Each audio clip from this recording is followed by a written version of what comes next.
The year is 1944, and the Bretton Woods Conference is taking place. Attended by 44 countries, it established some of the most important financial institutions of modern times.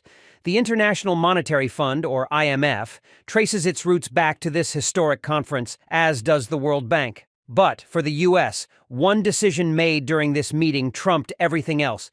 The U.S. dollar would become the world's reserve currency. Some argue the dollar held this position unofficially since the 1920s, overtaking the British pound in the process. However, the Bretton Woods Conference made the status official, and the attendees followed up this decision by creating an exchange system that pegged the value of every currency in the world against the dollar. This has stayed the same in the 80 years since that fateful conference. The U.S. dollar is, as it was then, the world's reserve currency. It provides global stability and prevents currency wars, with America benefiting more directly from the dollar status both economically and in terms of its geopolitical positioning. Make no mistake, the dollar, being the world's reserve currency, is a very good thing for the United States. But that brings us to an interesting question. What would happen if the dollar stopped being the reserve currency? Before we dig into the possible answers to that question, it's essential to establish what a reserve currency is and the purpose it serves in global markets. The Council on Foreign Relations, or CFR, defines a reserve currency as the foreign currency that a country holds via its central bank or treasury to anchor its foreign exchange reserves. As such, any reserve currency needs to be stable, as wild fluctuations can have a massive impact on exchange rates worldwide. It also needs to be available in bulk to the foreign country that uses it, not least because many countries can't buy foreign goods using their own currencies. Instead, they have to use the reserve currency, because practically every other nation uses it to conduct international trade. As a result, a country will hold vast quantities of a reserve currency for several reasons. Absorbing economic shocks is one. If a country's currency devalues due to extensive trade or a recession, the reserve can at least be relied upon to offer some stability. Ensuring its reserves hold steady also ensures it has the money it needs to purchase imports, especially during times of crisis. That's especially crucial for a country like China, which imported $2.7 billion worth of goods in 2022 alone. Having to maintain huge stacks of dollars to ensure those imports would undoubtedly be a thorn in the side of a man like Xi Jinping. He would resent being so beholden to a country that he sees using its financial might to exert control over the rest of the world. Then there's the debt issue. Sticking with China, it had a staggering national debt of $14,243 billion in 2023. That debt will only get higher, forcing China to stock ever stronger supplies of the world's reserve currency, the U.S. dollar, to show that it's capable of servicing its debt. In other words, China is beholden to the U.S. when it comes to its debt levels, because lower dollar reserves make creditors wary. Perhaps that's why it has $3 trillion in foreign currency reserves, almost 3 times as much as Japan, which comes in second with $1.1 trillion. And that brings us to why having the U.S. dollar as the world's reserve currency is such a good thing for the United States. As you can see from the Chinese example, owning the reserve currency gives a country a tremendous amount of leverage. However, it's also worth pointing out, though the dollar is considered the reserve currency, it's not the only one. The euro, the Japanese yen, British pound, or even the Canadian dollar are all classed as reserve currencies too. It's just that the dollar is used more often, far more often. According to CFR, the dollar accounted for 59% of all foreign exchange reserves in the first quarter of 2023. That's more than every other currency combined. And it's almost 40% more than the next closest reserve, the euro, at 19.8%. But let's come back to this point about leverage. The U.S. dollar, being such a powerful currency, makes it central to global payments, and for that reason the U.S. is able to manipulate global geopolitics in almost any way it sees fit, by using its leverage to cause damage to other countries. How? By imposing financial sanctions. All trade conducted in U.S. dollars can be subjected to sanctions by the United States. That includes trade conducted by foreign countries, which exists in spades thanks to the dollar being the world's reserve currency. The reason is that every trade made in dollars is handled by a correspondent bank, a financial institution that provides services to another bank, typically in another country. In the case of the dollar, these correspondent banks have to hold accounts with the U.S. Federal Reserve to handle transactions made in dollars. So let's say the U.S. is angry at a country. All it has to do is cut off the ability of those correspondent banks to transact in dollars by cutting them off from the Federal Reserve. Suddenly, the country that hosted the correspondent bank couldn't use it to make trades, leading to the Treasury and central bank assets getting frozen. We've seen the U.S. do this several times in the past.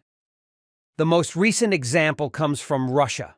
When Vladimir Putin launched his war against Ukraine, the U.S. responded by creating an enormous number of sanctions.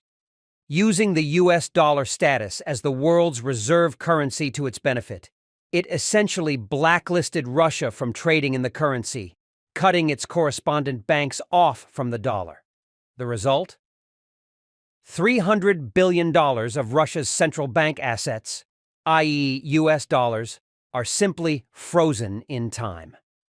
Russia can't use that money to trade because the Federal Reserve refuses to take it. By creating sanctions, the U.S. triggered a default on Russia's sovereign debt. That's bad for the Russian people when a nation defaults on its sovereign debt. Its government has to start printing more money to try to cover its costs. We saw this in Russia in the immediate aftermath of the U.S. sanctions.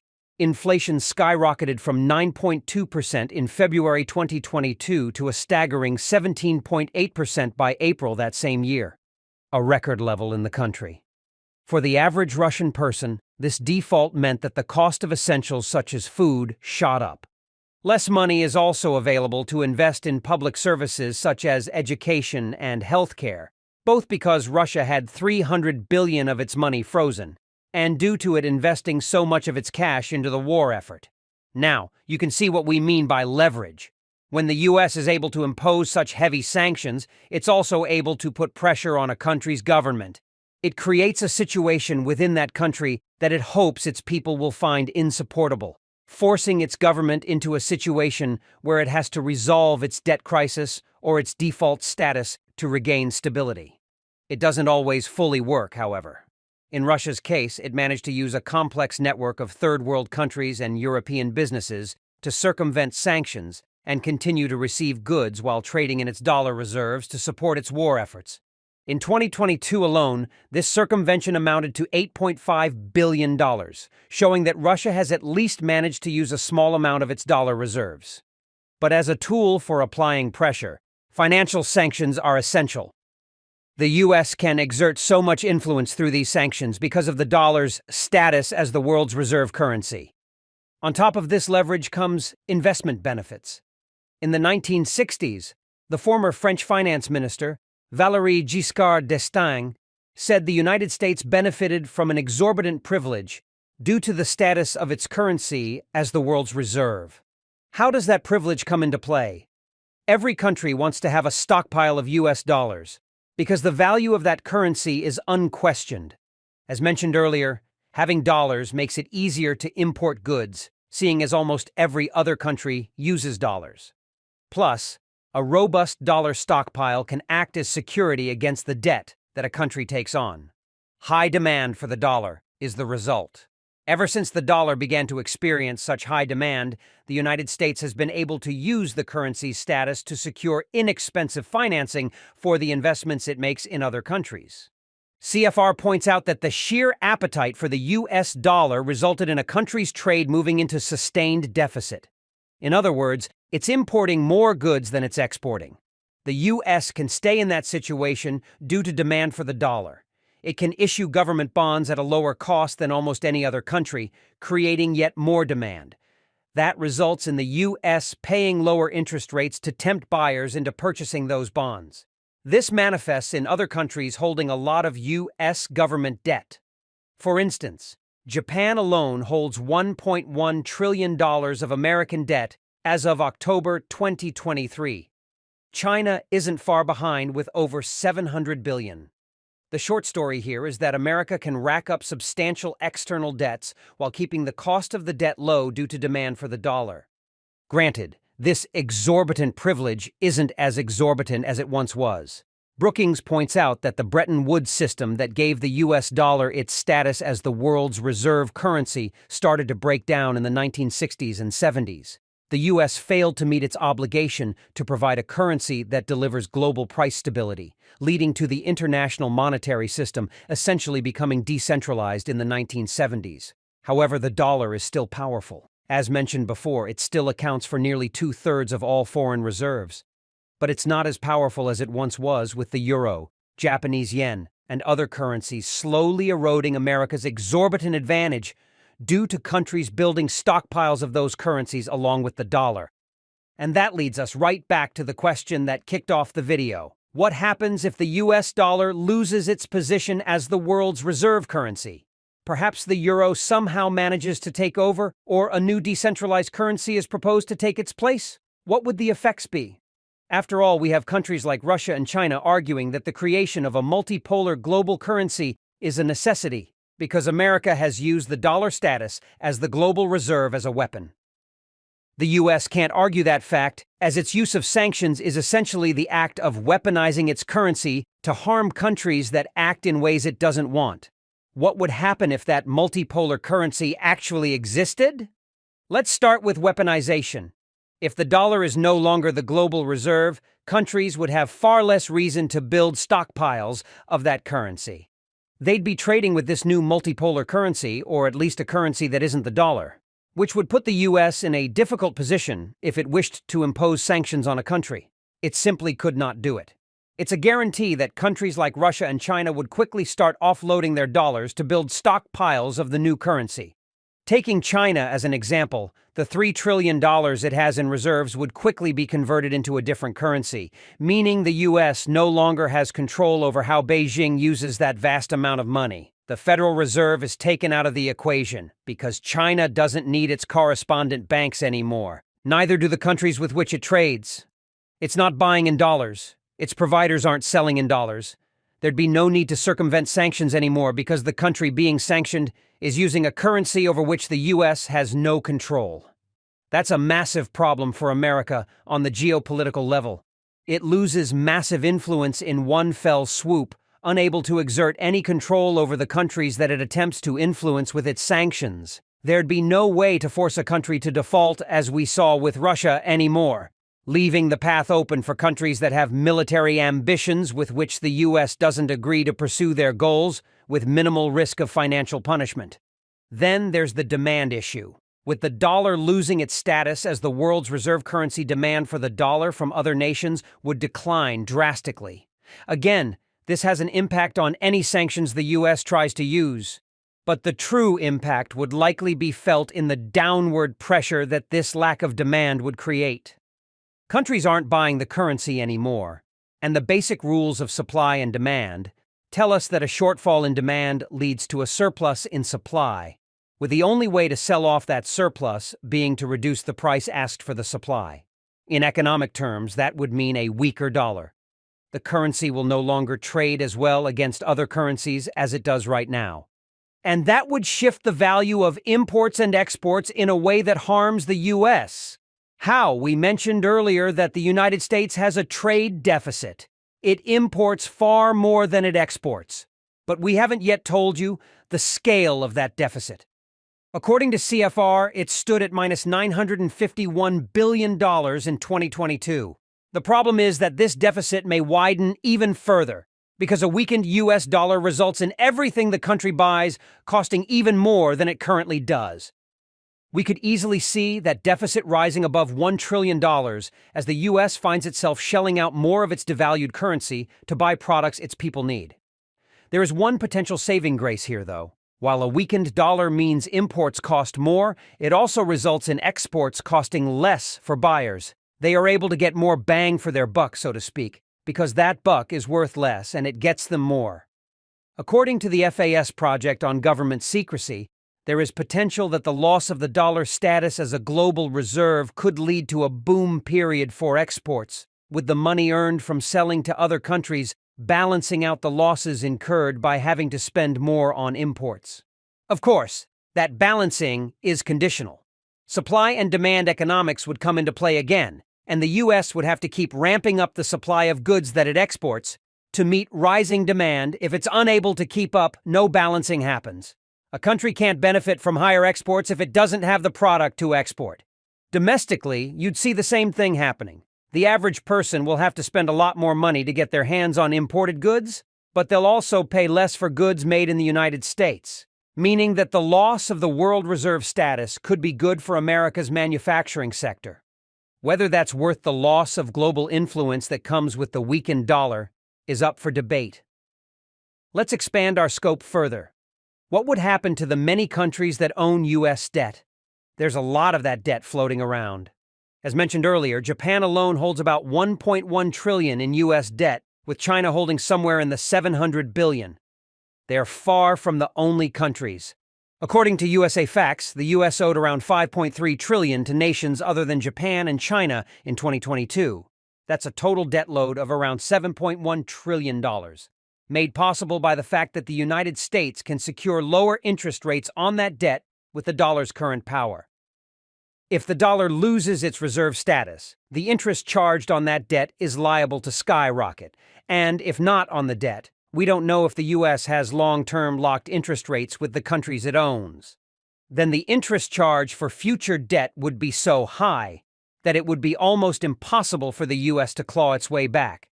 The odds are that the country's overall debt, which is already staggeringly high, causes major headaches for Congress. Does it keep raising the debt ceiling, giving the U.S. a chance to rack up even more debt while digging itself deeper into a hole?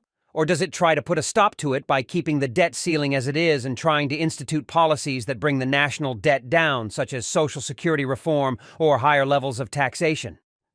The latter approach seems unlikely. While 61% of Americans support raising taxes on households that earn $400,000 or more, that support for higher taxes would wane massively if they had to be applied across the board. The debt ceiling would have to be raised. If it weren't, Americans' global credit rating would likely suffer. We saw this in 2011 when the U.S. came within 2 days of broaching its old debt ceiling. Standard & Poor's downgraded the country's credit rating from its long-prized AAA rating to AA simply due to the possibility of the ceiling being breached. But what would it do if the U.S. couldn't keep raising the ceiling? Or worse yet, blew past it because it's no longer possible for it to service its debt? The possibility of a default would be very real. That would play directly into the hands of countries like China and especially Russia. After all, American sanctions caused Russia to default in 2022. You have to believe that Putin would relish seeing the same happen to the U.S., along with all types of previously mentioned problems that defaulting would cause for the American people. But it's not just the U.S. that would be impacted. Financial turbulence would be seen in every country that currently holds U.S. debt. The exchange rate fluctuations that would result from the dollar's loss of status alone could lead to other defaults in nations if the U.S. finds itself unable to service its debt properly. Japan would be of particular risk as the holder of $1 trillion of that debt. The result of all this would be a self-fulfilling cycle. As the dollar loses its status, more and more countries will start stockpiling reserves of a different currency, be that new multipolar currency, or one that's already eroding the dollar's base, such as the euro. That would just lead to the dollar losing even more of its strength, leading to even more dollar reserves being exchanged for other currencies. The U.S. could end up being a financial lame duck on the global level, and all of this would create a perfect situation for some of America's biggest enemies. In July 2023, Roland Berger reported on the possibility of the dollar losing its status as the world's reserve currency. It highlighted comments made by both Russia and China at the July Shanghai Cooperation Organization Summit, in which both countries argued for a multipolar currency. Specifically, it pointed out how switching to such a currency would be of massive benefit to the BRICS nations. BRICS is a loose economic alliance of some of the world's emerging or most powerful economies outside of the U.S., including Brazil, Russia, India, China, and South Africa. In January 2024, 5 more countries joined that alliance: Iran, Egypt, Saudi Arabia, and the United Arab Emirates and Ethiopia. It's clear that this alliance has something of an anti-West agenda, with its stated purpose being to establish stronger ties between its member nations via trade and cooperative economic expansion. According to Roland Berger, the currencies of the BRICS countries already account for a little over 20% of global trade. The loss of the dollar as the world's reserve currency would only see that number climb. Whether the focus lay on a new multipolar currency or one of the BRICS currencies, we'd likely see the appreciation of the BRICS currencies as the dollar lost its strength. Those BRICS nations would see a reversal of what would happen to the U.S. cheaper imports and more expensive exports, and there would be a rising demand for the currencies that BRICS countries produce. Suddenly, the U.S. might find itself on the receiving end of the financial sanctions that it's meted out so many times. At the very least, these BRICS nations would be far less vulnerable to American-led sanctioning. And if a multipolar currency was in place, the U.S. would have to create stockpiles of its own to hold in reserve rather than simply relying on its own currency, opening the door for other countries to respond to its sanctioning efforts with sanctions of their own. The result is that more aspirational economies such as China would gain even more power, which they could use to make themselves major players on the geopolitical stage. The good news is, at least for the dollar, such a change would require a massive upheaval of the global financial order. According to Real Economy, nearly 90% of all international trades are currently invoiced in U.S. dollars. Furthermore, the 60% of global currency reserves held in U.S. dollars may be down from the 70% peak seen in the early 2000s, but compared to the reserves of the dollar in the 1980s and 1990s, which generally hovered around 50%, it's stronger than it was 30 years ago. Add to that the economic framework changes. Any country that supplanted the U.S. would have to make. Real Economy raises China as a good example. Right now, the Chinese yuan accounts for around 2.7% of global reserves. For that to reach anywhere close to the nearly 60% the U.S. dollar accounts for, China would have to liberalize its yuan completely. It would have to loosen control on its currency, something that a control freak like Xi Jinping is very unlikely to do, and would lose control of its capital and its ability to regulate credit.